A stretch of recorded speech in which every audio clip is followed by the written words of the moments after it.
What's up, y'all? It's your girl Q1, and I am back with another episode of Being Mary Jane, Season 1, Episode 6, Exposed.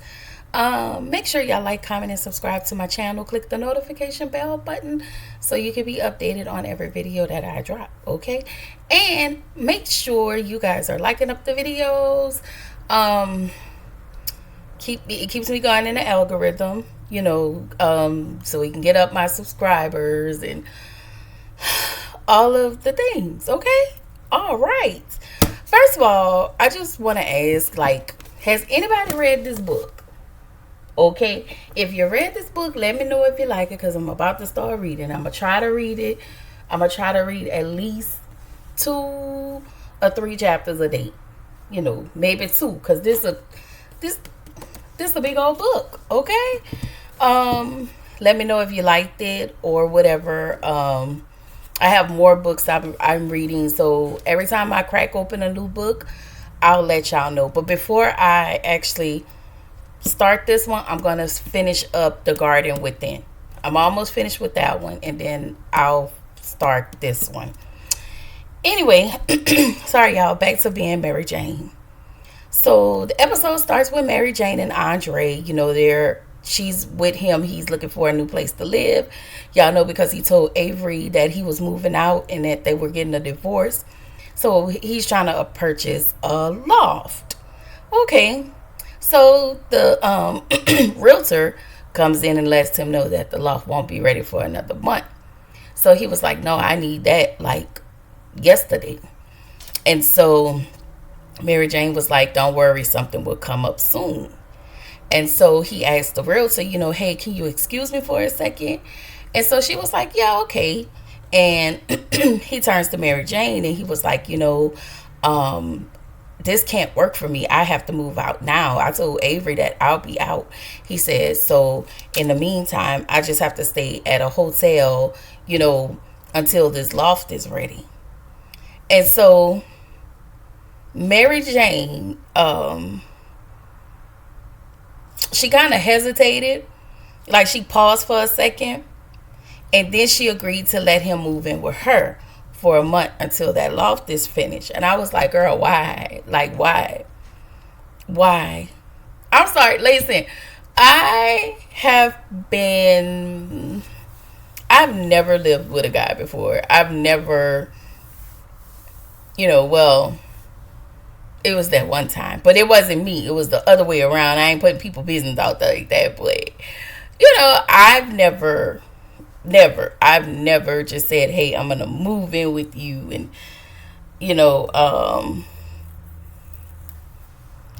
so anyway, I don't know. I just feel like when you gotta hesitate like that, that's something you really don't want to do, but you just gonna do it. I'm gonna help you out just for the sake, because I like you and all of that, whatever. So we get back to her house. She's in there making space for him, taking down all her sticky notes. And later on, he actually went to her with those sticky notes, and he was like, hey, I found this. And she was explaining, like, she do it. She said people don't understand, so this is why you don't get to see it whenever you're here. So he was like, I like it. And so she puts the sticky notes back on the wall. Now, as she's on the wall putting sticky notes, she has on this little shirt, and she kept asking him, would you like breakfast? You want breakfast? And so he hugs her from behind, and she asks if he wants breakfast. And he was like, no, I have to go to my son's game this morning. And so he asked her about lunch. I don't want no lunch. I'm sorry. He asked her about lunch. And so she was like, I can't, because I have to go with my mom to this gala, charity tea deal, so they can do the gala. And so Andre was like, well, he said no lunch, no breakfast, no lunch. So that means I guess I will see you later at home. And he kind of stretched it out like that. And so they actually sit in this moment knowing that this is his home. And so he was like, did I just say that? And she was like, yeah. Now, I'ma just give my little opinion, okay? Because this is a beautiful thing, okay? People coming together, joining, and doing the doggone thing and making it a home. But not like this. This not what this is. They sit in the moment, but to me it's like you can't really have this moment because he's married and he just walked out on his wife, and I'm not judging. I told y'all I listen and I don't judge. But looking at this a long time ago, I used to be like, oh my God, that is so cute. Oh, I'm sorry, y'all. I got something on my lip. Sorry. Okay. I'm so sorry. I'm so rude. I should have just pressed pause. Anyway, it's just not built on the right things. That's all I'm saying. I'm not judging. I'm just saying, not built on the right things. Okay. So back at the Patterson's house, Helen, aka Mama Patterson, come walking in the door with a whole attitude, and so she got an attitude with Daddy Paul, and she asked him, why didn't you get? He was like, well, how was the tea? And she was like, well, why you didn't get that platinum table? And so everybody skedaddled. So Daddy Paul was like, listen, we ain't raking in the dough like we used to. We got to pay for this little boy at school over here. The roof need a fixing. The plumbing need a plumbing. Baby, we ain't got it like we used to no more. I don't work at that job like I used to no more. I retired. You sick? I'm old. You need medicine. Girl, listen, we can't get a platinum table. Okay? Now you can take that cubic zirconia table over there and sit down. Okay? But this, we ain't got it. We ain't got it like that. So he said, basically, he was just saying, our situation. Our little money look tight. Okay? That man said that money is tight like booty cheeks. Okay? So she said, but wait, hold up. Because we don't have money for all of this and all of that. And we got to take care of this, that, and all that other stuff. But you still go golfing at the country club. Listen, I'm going to need y'all to stop living above y'all means, because that's what it sounds like. Y'all had it. Things happen, life happened, and now you still trying to keep up with appearances, and you kind of can't do that. The only person that really, really got it like that is Mary Jane. Okay? I'm just saying, just stay in y'all little budget. Stay in your lane. Stay in your lane. So Mama Patterson wasn't playing. She was like, you know what? Make it enough. You turn that cubic zirconia table into a platinum table. I ain't trying to hear it by any means necessary. I say it's giving pimp hoe. Okay? She said get that platinum table today. Okay? So, in the next scene, Daddy Paul goes to talk to Catherine.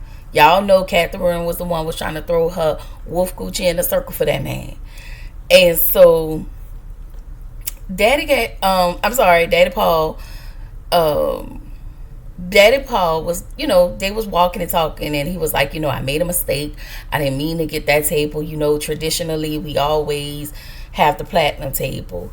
And at this point, she not trying to hear y'all, because that heifer want to sit on his peen. Okay,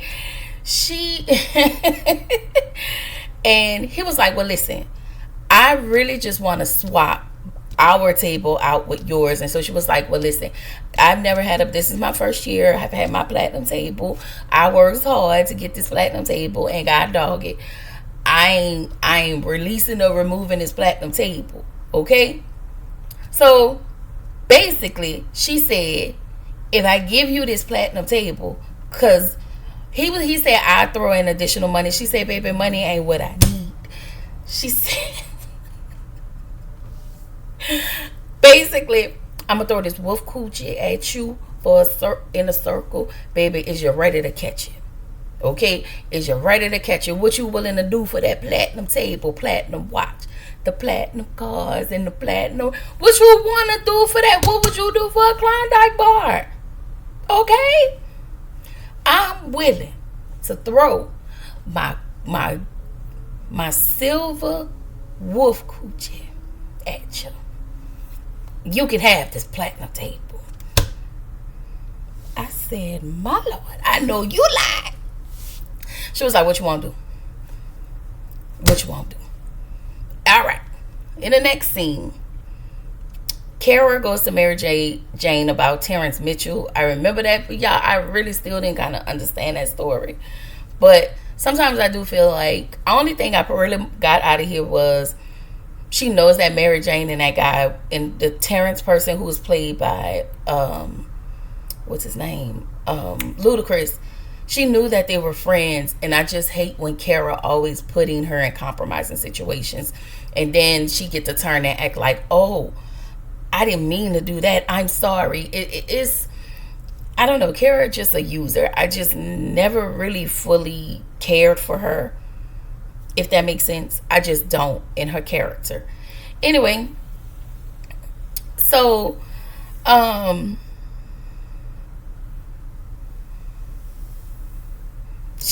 Mary Jane gets home. Her and Andre are sitting down eating, and they talk about the gala. And she was like, well, I was wondering who I could take to the gala. And so he tells her, you know what? I cannot go this year. You know, me and Avery are just freshly, we're not even divorced yet. I'm still married. And he don't want to embarrass Avery in public. But you want to embarrass her in private. Okay. Andre, please. You don't want Avery to know that you still up over here with this woman. That's what that's about. It ain't about Avery. It's not even about Mary Jane. It's about you. So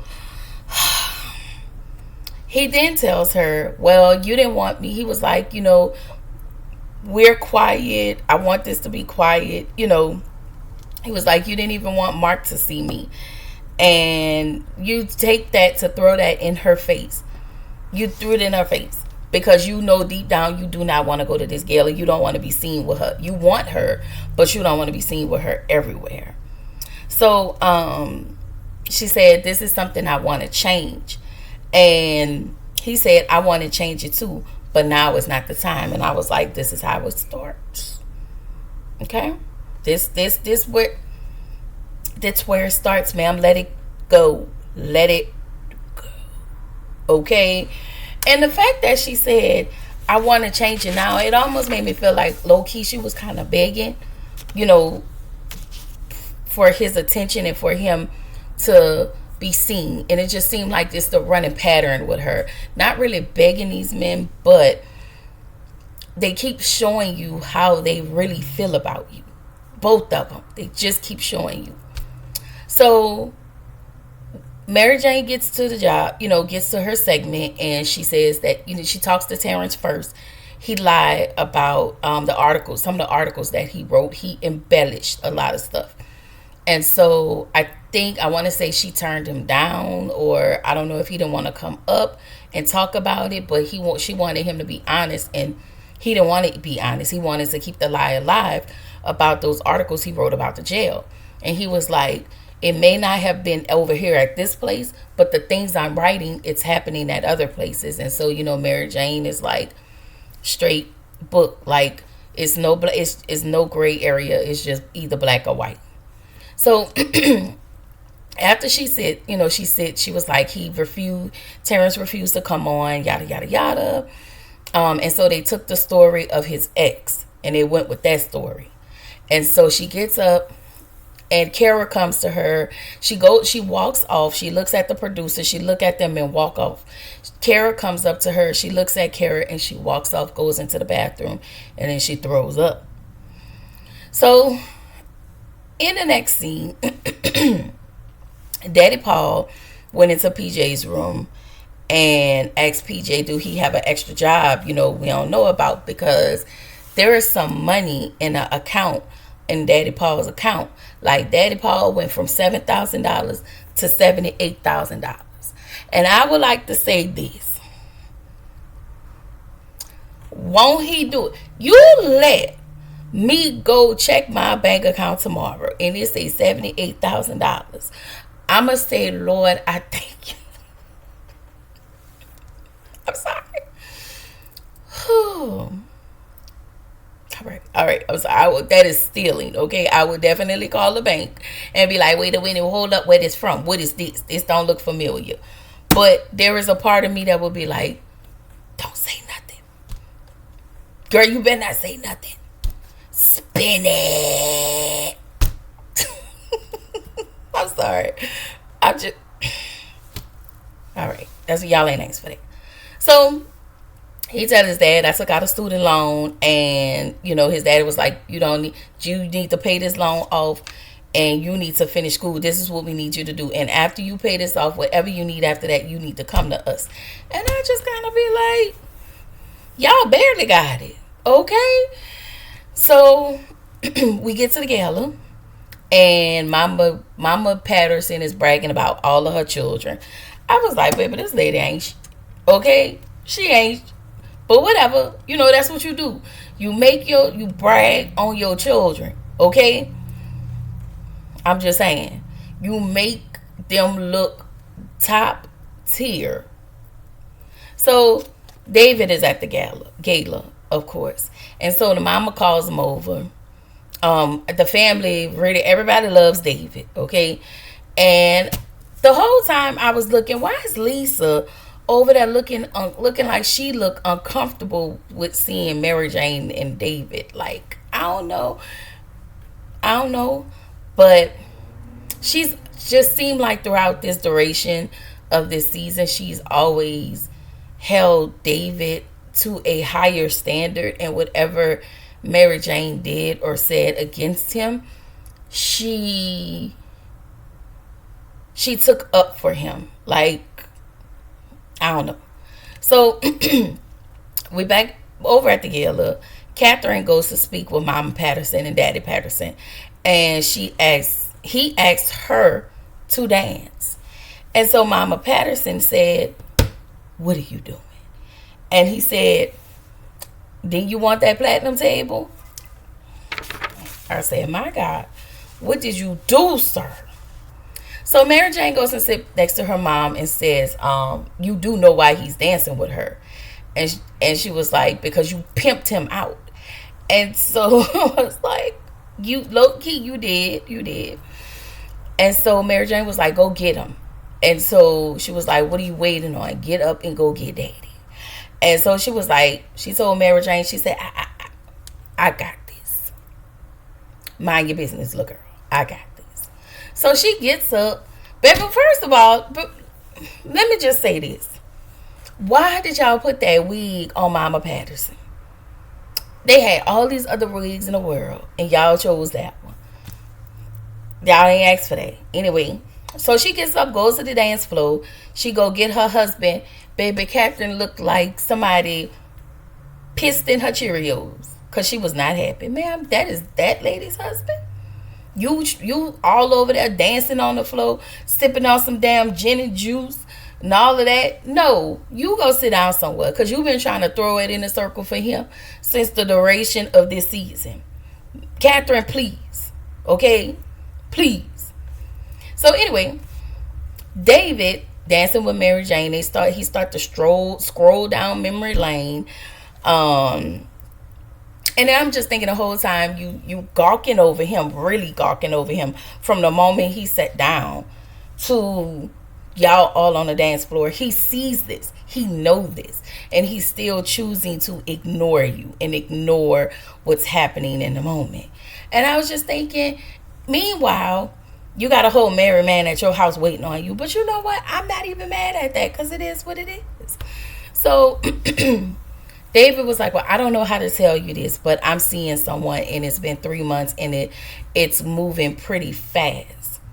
And so she stopped dancing with him. You realize that he never, I think this is what you really realize, like, it ain't gonna work. It's not, he don't want it to work. He's making it work over here rather than wanting to make it work with you, but you're saving his shirts and sniffing his shirts, and you saved his semen, and it's just, it's, again, don't let, my mama and my grandmother said, don't let a man tell you more than once that they don't want you. That's what the people said. Shout out to my mama and grandma who is up in heaven with the Lord. I love them, okay? Anyway, so she leaves out. She leaves out of the gala. She gets outside and she starts to cry, like her feelings were hurt.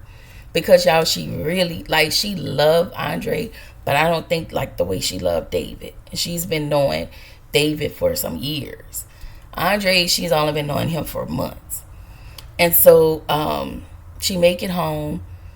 He was sitting on the sofa. Andre sitting on the couch waiting on her. He was like, how was the gala?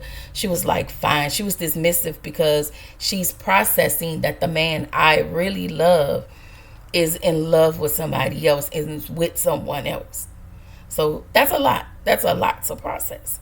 So she goes into the bathroom and she just cries. And I felt sorry for her. I really did, because David irks me.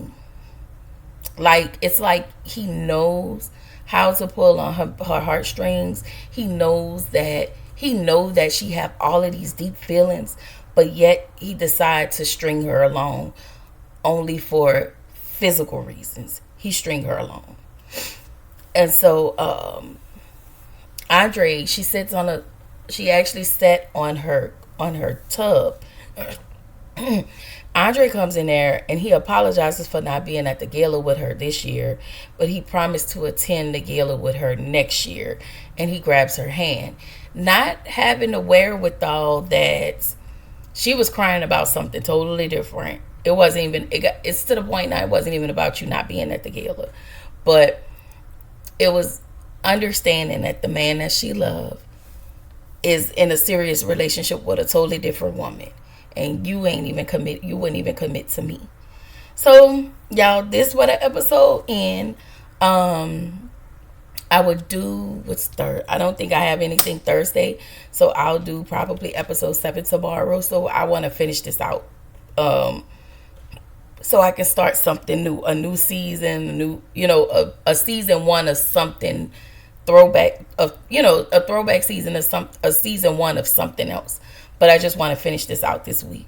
So anyway, again, make sure you like, comment, and subscribe to my channel. And I will see y'all in the next video. Bye.